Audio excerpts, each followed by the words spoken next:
Elvira Vega's car near a checkpoint heading south into the Keys.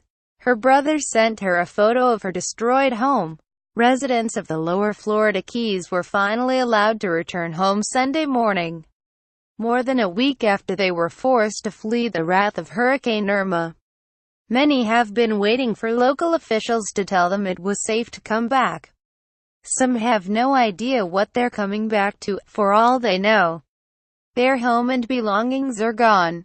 Elvira Vega told CNN her family's home on Marathon Key was done, and she was nervous about returning. Her brother had stayed behind to ride out the storm and had sent Vega pictures of what was left of her family's house. "My brother definitely said, 'Do not come home,'" she told CNN. "My sister got a phone call from her friend and said, 'If you don't need to, don't come home.' It's a horrible scene," they said. "It's worse than pictures can show." Now, Vega is left to grapple with the reality that she and her family have no home.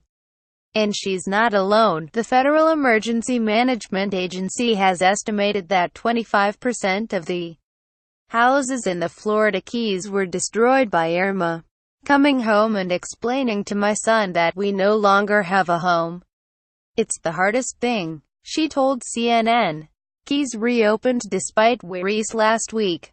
Officials allowed residents to return to the Upper Keys, which were not as hard hit by Irma as islands such as Marathon and Big Pine Key that lie further west. Monroe County officials began letting residents head back to the Lower Keys and Key West at 7:30 a.m. Sunday. But cars started lining up at the first of two checkpoints on the South Florida mainland around 11 p.m. Saturday. According to a racetrack gas station attendant near the checkpoint, authorities have kept parts of the Keys closed until now because they were worried about what would happen when residents returned en masse to find they were without power or running water. "The biggest concern is folks rush down and then realize they don't have a home they can live in and now they need a shelter," said Roman Gustesi, the Monroe County administrator, on Friday. "And we don't have shelters right now. Do we open shelters? How many do we open?"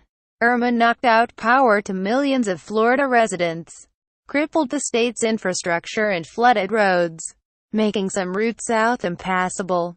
Keys Energy Services, which provides power to residents from Big Pine to Key West, was reporting Sunday morning that more than 11,000 residents were still without power, mostly on the far end of the archipelago.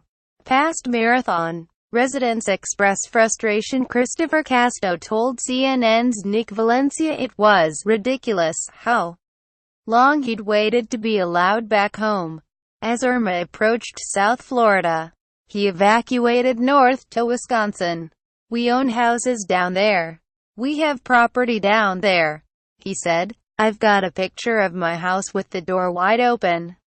I have no clue who has been in that house." Elvira Vega initially fled to Orlando and then waited in Tampa for the Keys to reopen. Unlike Casto, Vega said she understood why local officials kept people from coming back to the Keys too soon. "I actually think they did a good job," she said. "I think they did the right thing. They did what they had to do to keep us safe. Very happy to be going home." Sunil Sarkar and his family were displaced for 10 days, which was a long time to be away from home, he said. "It's not vacation," Sarkar said. "It's for safe life and to save my family." Quote, he told CNN that he's not completely sure what he's going to find when he returns home. His neighbor told him that the home was a little bit messed up, he said. But more than anything, Sarkar is just happy to be allowed to go home. "Right now, I'm very happy because I go back to home," he said. "I'm very, very happy." Nick Valencia reported and wrote from Florida City. Dakin Adone reported and wrote from Atlanta. CNN's Sarah Weisfeld contributed to this report.